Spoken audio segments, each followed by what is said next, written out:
Welcome to another AnarionKayto's Gaming This video, with AnarionKayto of course. Yesterday was a day full of emotion from all sorts of places in social media, forums, blogs, Facebook posts. Everyone had their intake on what it felt like to play Destiny 2 beta for the first time, and first impressions went all the way from good to great and bad to worse. Before we head off into what I saw, hit me up with a sub so you can stay tuned in all my antics and Destiny feeds. Now, first things first, there's a poll running around the Bungie forums where I try to measure what's the real population intake on this beta.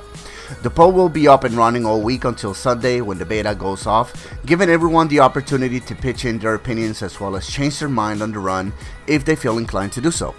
The link is on the description, or you can look for it by its name. What do you think about the Destiny 2 beta? It's got multiple options, including a couple for those Guardians that rather remain neutral on their intake. Even though a lot of people already find themselves bored with the beta, I think it's the same as the original Destiny beta or feel robbed by its lack of content. Let me remind you that this beats the typical AAA beta profiles. I won't go much into it because I gave out about 8 tips and highlights giving a heads up about what to expect from the beta itself, including errors, unbalancing, and other stuff that we come to see thus far. Alright, so let's get into the details. The sound. Those with at least a 5.1 surround sound setups will be able to appreciate how every little detail was taken into consideration when ensuring you feel the Destiny 2 world's ambience. There's birds chirping, nature rivers, and static all over the map, and to say the least, the sound is really amazing. The way they enhance the surround sound is really noticeable as you move around, even with the ambience, which is something most devs don't really dwell on. The soundtrack really helps you get immersed as soon as you enter a specific area, and the combination of it all was truly masterful. And thus far I haven't found a single sound glitch, but it's too soon to tell. The graphics. Graphic and performing wise was on point. The textures are a bit repetitive, which could undercompensate the wow factor. Then again, we were only able to explore one area, so there's a safe bet that the other worlds will have their share of content once the game is up and running. Minor details like waterfalls, varieties of water puddles, which by the way you can hover through in a pike if you find one, are some of the little things that really make it all blend in naturally. I gotta say the landscapes were well developed, and it does give you a hint of how open each world will be. It gives you the sense of a true MMO in a way, because some of the Destiny maps now, regardless of being big, were pretty much split into mini areas. What I got from the inverted Spire Strike open exploration was a much wider spectrum. The visuals weren't overly saturated or clogged, and the colors blend just the right way. There's also a very noticeable upgrade to each of the ads, which contributes to them finally having some sort of personality, rather than just acting like mindless drones. The Fallen, the Vex, the Cabal, everyone got a visuals upgrade.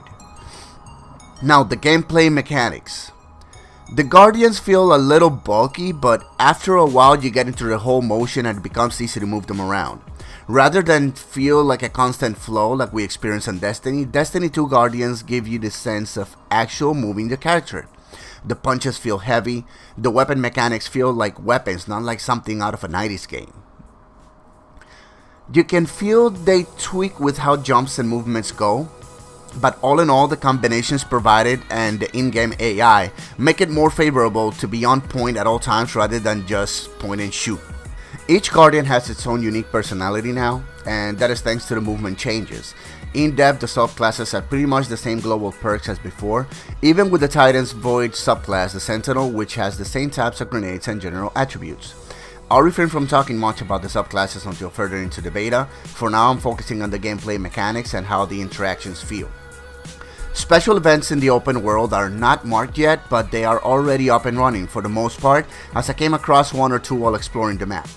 I'll try to narrow it down a little bit further ahead. Personally, I believe it's a little too soon to cover every single detail this beta has to offer, contrary to what the original Destiny gave us. Welcome to a world without light. Now, loading the game. This part is simple, and in a way it answers why so many Guardians feel distraught at the content. Instead of starting off at level 1, we have toons that have already capped at level 20 with a series of weapons we can test drive.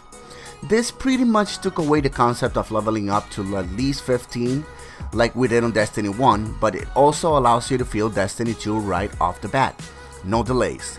I find this to be a good thing. All in all, it's too soon for us to delve in a final resolution because there's so much to truly explore. For now, I'll let you guys be your own judge and jury, and don't forget to check the poll in the description so we can have a real sample of what our community thinks of the beta.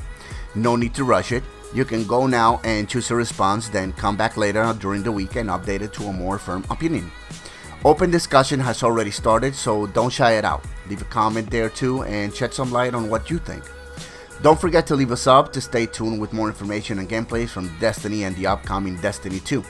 That'll be all for now, and once more, as always, be safe, Guardians. See ya!